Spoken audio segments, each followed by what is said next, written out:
Hello, everyone, and welcome to 100 Yards of Football Sports Talk Radio. I'm your host, Logan Landers, and today we're going to be talking about a very special topic with a very special guest, the one, the only, Mr. David Esser. How you doing, David? Logan, I'm doing well, man. How about yourself? Man, I'm doing pretty awesome, man. Can't complain. Monday morning, a little bit chilly right now in the house. Got some coffee brewing after the show.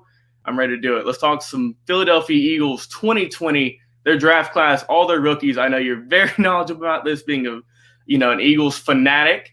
So let's go ahead and get into the show and talk about what you like and who you think will be a key player for the Eagles this upcoming season.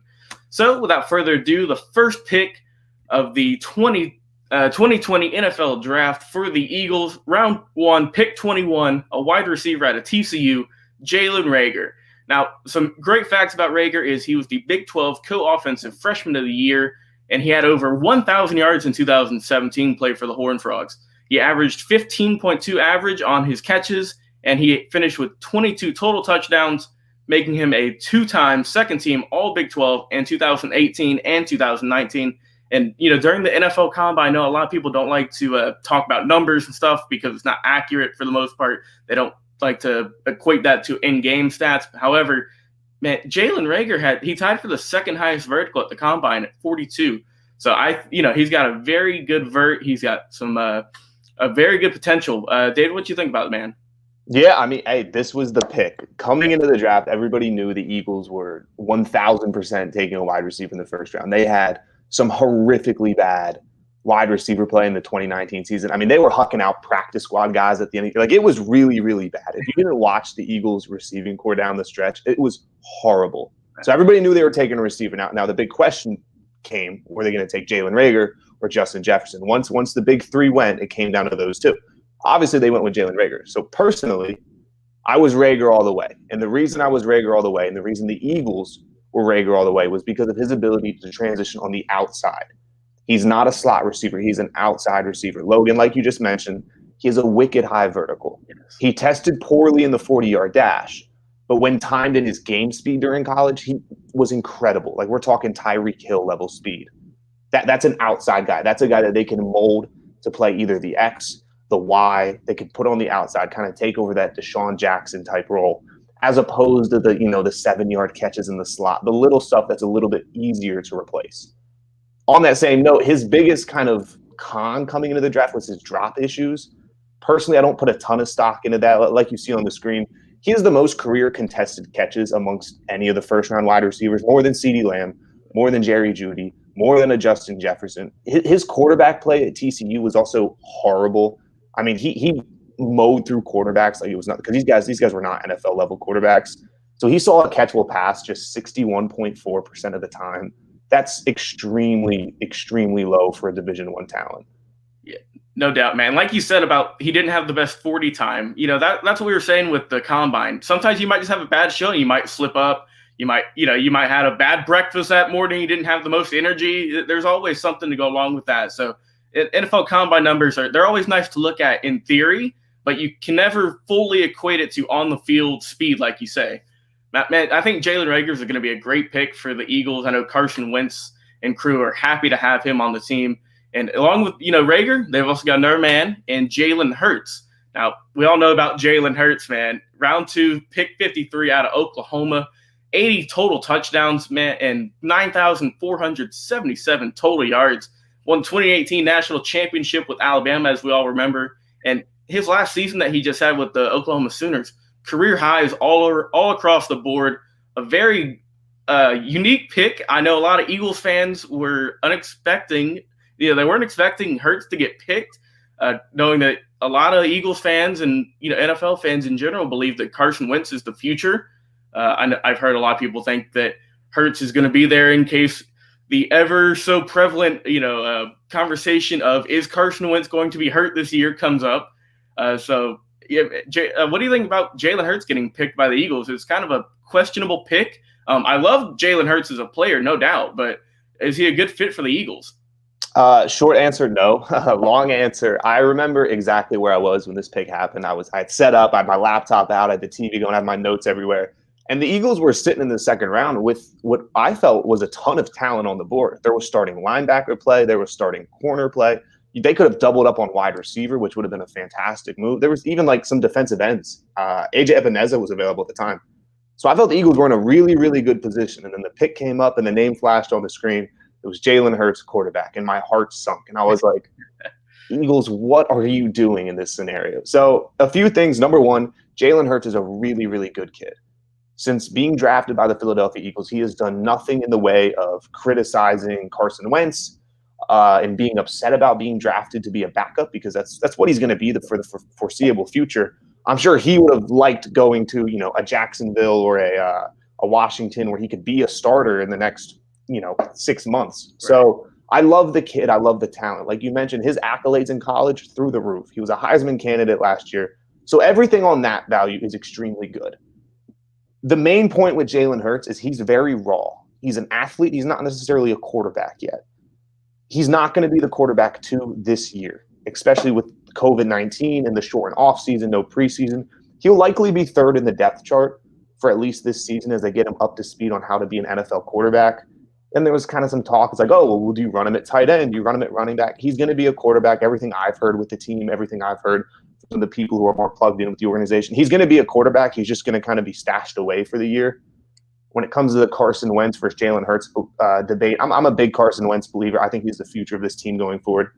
Obviously, Hurts puts that in doubt, which for me is why I kind of give the pick a big old F minus, because why would you put that in doubt with Carson Wentz? But, I'm not the GM, so I don't make those decisions. Yeah, like you said, man, about Carson Wentz, he wears Philadelphia on his sleeve. You see the passion that he has for the game, for the fans, for the city, all of that. And like you said, that this 2020 draft was absolutely loaded with wide receivers all across the board. You couldn't go wrong really anywhere. And like I said, I was with you with that questionable pick with Hurts going, especially in the second round to the Eagles when they already have a talented quarterback. They is going to be with them for the foreseeable future. Yeah, I think Hurts is going to have a good career as a backup in the beginning.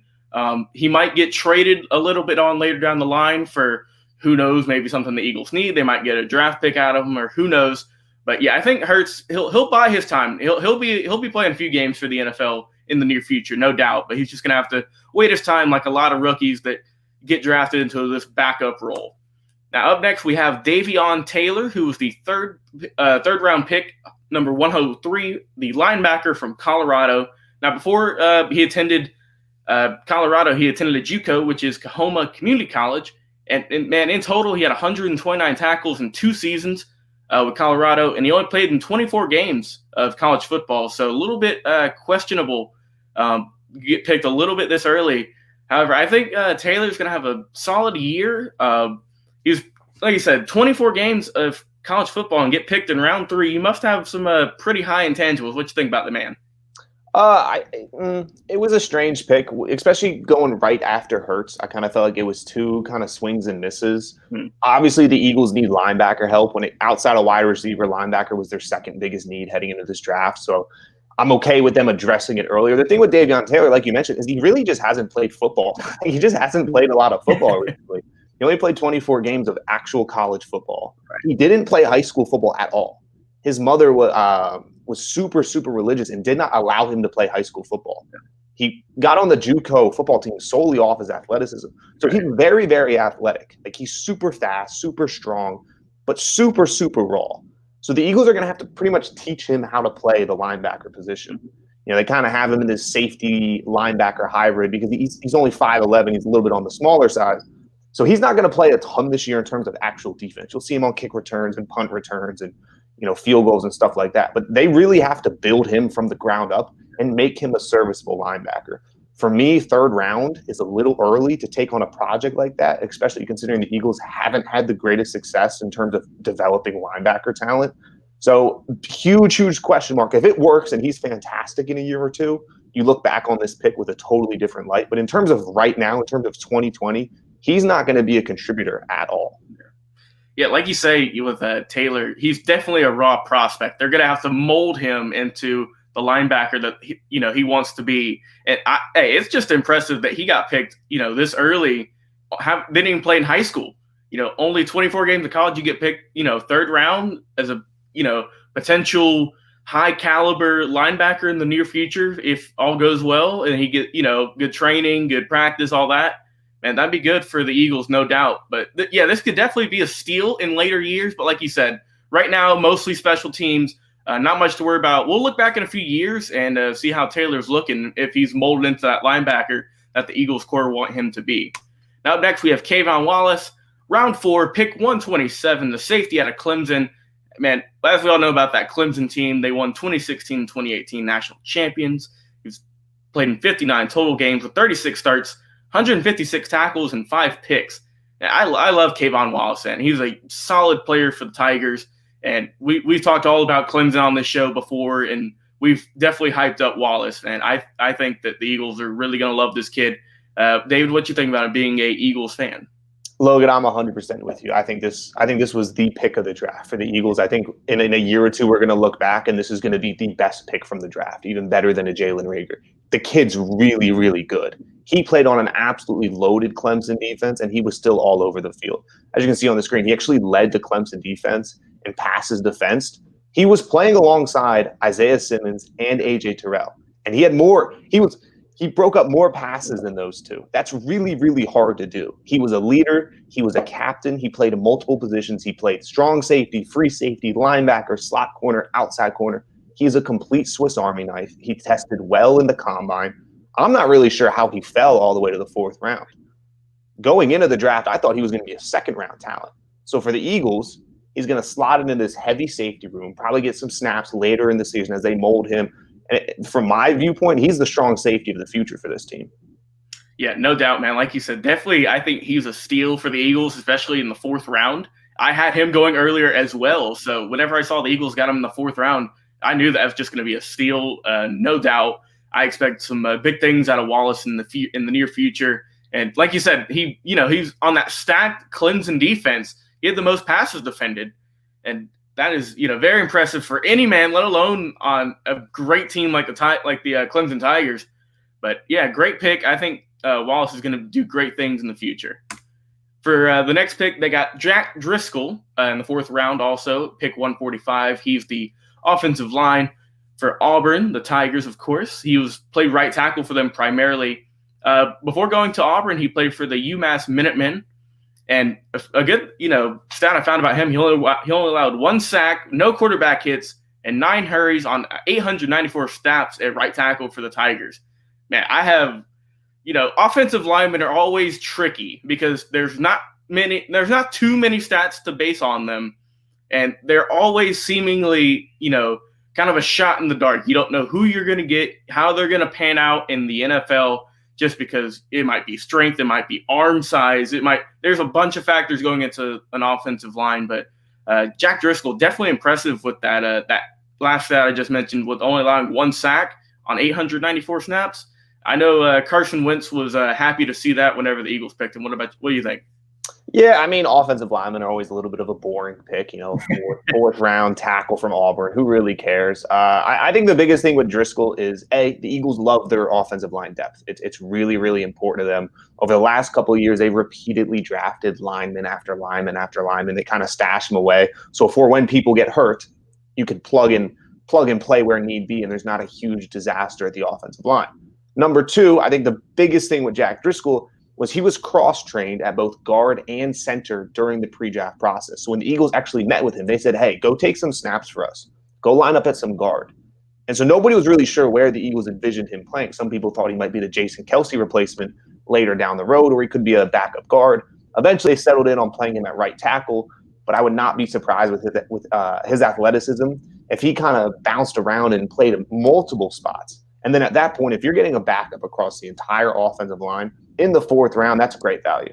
Yeah, no doubt, man. It's always good to have that, because you see now there's a lot of offensive linemen that are being cross-trained at different positions. Mm-hmm. That's just a valuable asset to have. You always got to protect your quarterback. That's your main guy for the most part. It's always good to have some depth there, and the Eagles do a fantastic job at it, as you said. Their next pick was in the 5th round at 168, wide receiver out of Boise State, John Hightower. Now, before going to Boise State, he attended Hines Community College, and he transferred to Boise State for his junior and senior season. He finished with 1,447 total yards with 14 touchdowns and a 17.6 average for his catches. What are your thoughts about John Hightower, the young man out of Boise State? How do you think he'll pan out for the Eagles? Yeah, Logan. So, like you mentioned earlier, this was a really deep draft at the wide receiver position. So, I think in a different year, Hightower is probably a guy who bumps up to maybe the late third, fourth round. My biggest thing with Hightower, which I actually view as a positive instead of a negative, is his age. He's 24 years old, which is pretty old for being an NFL draft pick. For me personally, I look at that as a guy who might be able to contribute sooner as opposed to later. He's going to be a little bit more physically developed, a little more mentally developed, and probably a little more mature than some of the 20-year-olds coming out of the draft in terms of wide receiver talent. He's tall. He's really fast. He needs to put on some weight. But if he can do that, combined with his age, he projects as another outside target for the Philadelphia Eagles. So if Deshaun Jackson gets hurt or if Jalen Reagor gets hurt or they just need depth at that position, they have a guy like Hightower ready to plug and play, throw him on the outside, let him just run up and down like he did at Boise State. And that's really the best situation for him. Yeah, like you were saying with Hightower about his age. Some people view it as, oh, man, he's 24 and he just got drafted. But no, I completely agree with you. Being 24 and just now going into the NFL, he's going to have a lot more experience on the field for sure. He's going to be, like I said, possibly a little bit more mature than some of the younger guys that just got drafted ahead of him. Definitely, I think he's going to be a good locker room guy in the future. And like I said, if he just puts on a little bit of weight, like we see a lot of receivers that go in the later rounds, so something needs to put on a little weight, a little bit of strength. I think he could develop into a solid outside receiver, like you were saying, man, with for Hightower. It's definitely very quick. So I think that over the year, Hightower's going to get some good plays. I don't think he's going to be a perennial Pro Bowler or anything like that, but I do think he's going to have a solid career. Now, in the sixth round, the Eagles selected Sean Bradley with their 196th pick, the linebacker from Temple, and he finished with 255 total tackles with Temple. Man, I think that, like I said, the Eagles definitely needed some linebackers for sure. And with Sean Bradley, they took a chance on a guy out of Temple who's not one of the perennial powerhouses, as we know. They're not the SEC. They're not a lot of people know about them, but they're not the most perennial threat in college football by any means. But yeah, Sean Bradley, what are your thoughts on the young man from Temple? Yeah, so after the Taylor pick in the third round, I think a lot of people expected them to double up at the linebacker position because Taylor projects to not really play this year. And Sean Bradley was kind of the safe pick in this scenario where you have a guy who was a tackling machine. He was a leader in the locker room. He actually played in the Eagles' home stadium. Temple and Philadelphia, they play in the same stadium. So you kind of have that working for him. You keep him in-house. He's Philly grown. Great tackler, great leader. Again, similar to Taylor, he'll probably start primarily on special teams. And then if he impresses, he might start molding more into a rotational linebacker. One of the Eagles' free agent signings this year, Jatavis Brown, who's a linebacker from the LA Chargers, he actually retired last week just out of nowhere. He's like 26. He just said, I'm done with football. So that might actually see Sean Bradley boost up in the depth charts because they're now a linebacker short. And unless they sign somebody else, you really don't have anyone to fill up those snaps and those minutes. He's been labeled as an energy guy, an early leader. He's very talkative. So all that's good. It's a very safe pick. Again, he's not going to be a Pro Bowler. He's not going to have 100 tackles in his rookie year. But he can definitely come in and plug and play where you need him. And you can trust him to not make mistakes like crazy. Yeah, like you said, with the 250 total tackles, like tackling machine, no doubt. So that's a lot. Yeah, will definitely be a threat for the special teams for sure. Like I said, he might be a little bit play a few games for a linebacker in the near future, just a plug and play type of guy. But yeah, definitely a safe pick by the Eagles. I like this pick. No harm done with this one, no doubt. Now, also in the sixth round, they got with the 200th pick, wide receiver out of Southern Miss, Quez.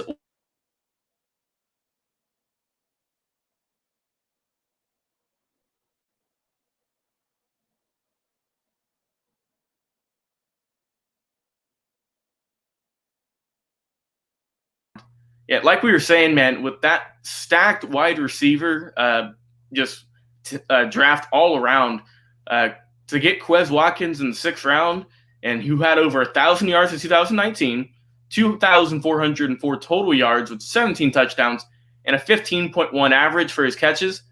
And I think that, like I said, with this absolutely stacked wide receiver draft, you couldn't go wrong with Quez Watkins. What do you think about the young man out of Southern Miss for the Eagles for this year? So the big story with Quez Watkins was when the Eagles took John Hightower, they actually had two wide receivers at the top of their board. It was Hightower and Watkins. And they were really struggling to pick who they wanted the most, and they went with Hightower. And they were like, all right, we got Hightower. By the time we pick again, Watkins isn't going to be there. And then they got back on the board a pick later, and Watkins was still on the board. So they're like, screw it, we're just going to take both of them and we'll figure it out. So they got both of their guys. And again, he's similar to Hightower in the fact that he's just really, really fast. And he can plug it on the outside. He's got a little bit of slot experience as well. So that's good if the Eagles want to put some speed inside. It's just another guy for Carson Wentz to stretch the field with. That was their biggest problem last year, was just stretching the field. And now you have multiple guys.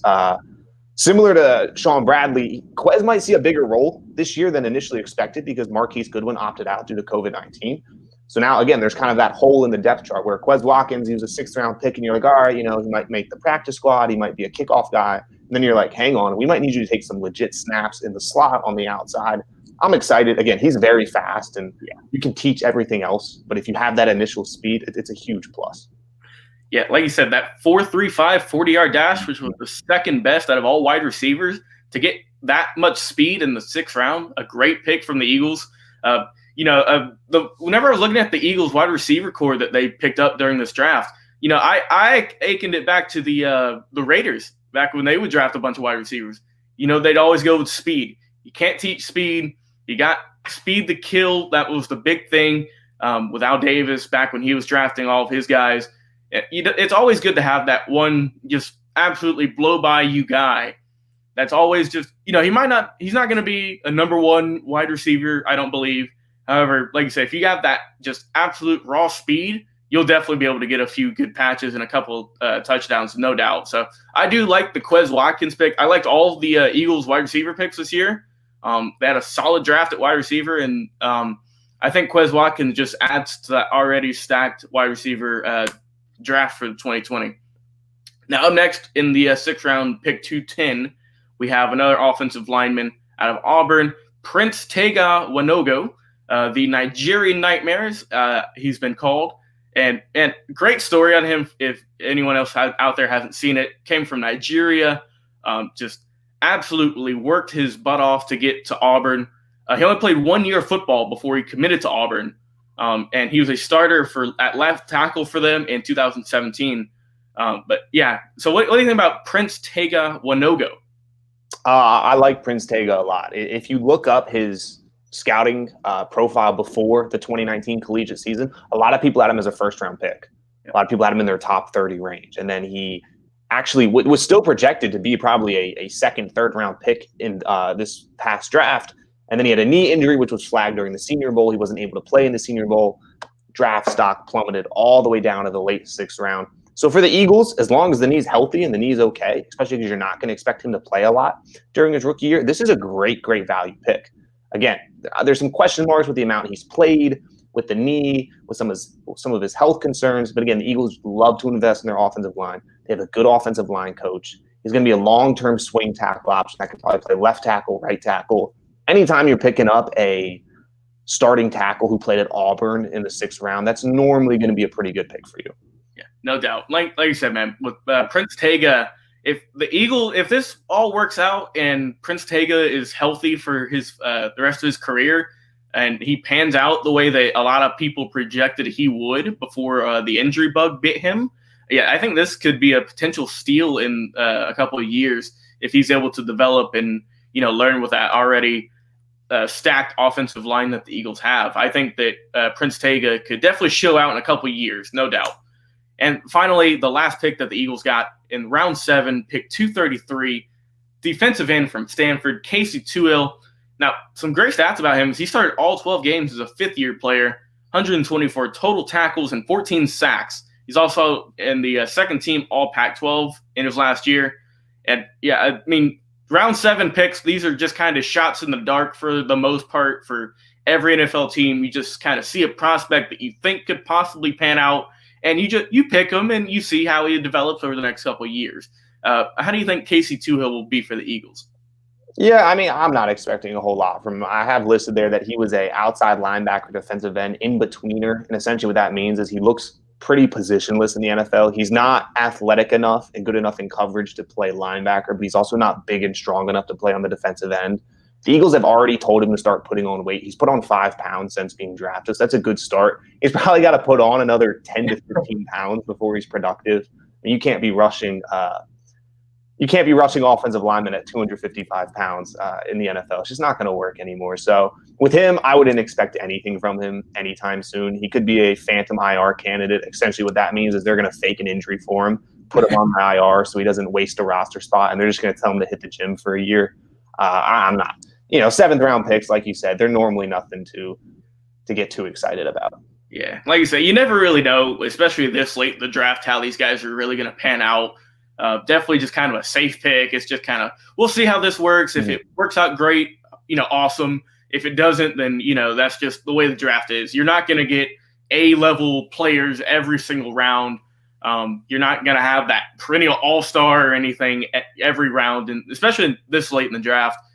Just kind of a safe pick for the Eagles. You don't really expect much. So if he gets a couple starts, a couple of years later, hey, I call it a success, no doubt. But overall, David Esser, what do you think about just every single draft pick in total? What are your final thoughts on the Eagles 2020 draft? What do you think? I thought it was average. I'm not going to say it was a great draft. There's a lot of question marks. The wide receivers are going to have to contribute a lot early on. Obviously, the Jalen Hurts pick really kind of brings the overall grade down for me because I don't like the concept of drafting a backup quarterback in the 2nd round. But at the very minimum, it's going to be exciting. We're going to look back in a few years, and this is going to be the draft that either makes or breaks the Eagles' success moving forward. They have to get younger. They have to get cheaper in terms of contracts. So this is the one. If Jalen Reagor turns out to be as good as they expected him to be, it's going to be an awesome draft. If he's an absolute bust, this is going to be a terrible draft. So at the very minimum, it's going to be polarizing. I'm mildly excited because I like Reagor. I like some of the later picks. I love Kvon Wallace. I think he's going to be a stud. But it's definitely going to define the Eagles' future going forward. Yeah, man, no doubt. I think, like I said, overall, the Eagles had a pretty average draft. Nothing too extraordinary. Like I said, I love that Reagor pick, and especially the Wallace pick, too. Those two are the steals for the draft. Definitely some great talent in both of those two young men, along with all the other ones drafted, of course. It's just those two have a little bit more higher ceiling in my book. Like I said, I think that Reagor's going to have a really good career, especially, whenever the season starts. We don't know if it's going to start on time. Yeah. Who knows? Same with Wallace, man. I think I'm really high on Wallace. I think that he's my favorite of the group. I like him the most. He's got definitely the highest ceiling for me. No offense to Jalen Reagor, of course, but like you said, with wide receivers, they're all, you can get any wide receiver for the most part. And, if it doesn't work out, which, hey, fingers crossed it does for all the Eagles fans out there. But if Reagor doesn't work out, that every single year you're going to have a talented wide receiver coming out of college that could possibly also do what he does, possibly even better. But, hey, I think Reagor's going to be a very good pick along with Wallace. Those two are definitely my favorites for the Eagles draft, no doubt. So, man, David, where can everyone find you? I know I've had a great time talking with you, man. Where can everyone find you on social media, buddy? Where can they hear from you? Where can they, learn more about you? Number one spot's Twitter. I tweet way too much, so that's at David Esser _. I'm on there way too often. In terms of Facebook, you can add me there. You just search my name, David Esser. I add everybody back. I have a podcast. It's called Focus Up Philly. I'm on YouTube, Apple Podcasts, Spotify. So if you enjoyed hearing about some of the Philadelphia sports topics, I dive into the Eagles, the Phillies, the Sixers, all that good stuff. That's on Twitter and Facebook as well. In terms of writing, so I do write a good amount. I am the editor and expert for section215.com, which is FanSided's local Philadelphia sports blog. So again, I write all about the Eagles, Flyers, Phillies for them. And then I am the lead Philadelphia 76ers writer for phillysportsnetwork.com. That was a ton. Again, if you find me on Twitter, you follow me there. It's all condensed there somewhere. But yeah, that's where you can find me. Hey, man, that's awesome. I had a great time with you today, man. Happy to have you on the show. We've been talking about doing this for a little while now. Glad we finally got out of the way. Loved having you on. Like I said, guys, go follow David on all of his social medias, especially his Twitter. His Twitter's pretty amazing, if you ask me. Yeah. Also, go listen to his podcast. It's a great show. He puts out very consistent videos. Yeah, go show David some love there. So without further ado, this has been the 2020 Eagles 2020 draft class with our guest, David Esser. I'm your host, Logan Landers, and we will see you guys in the next video.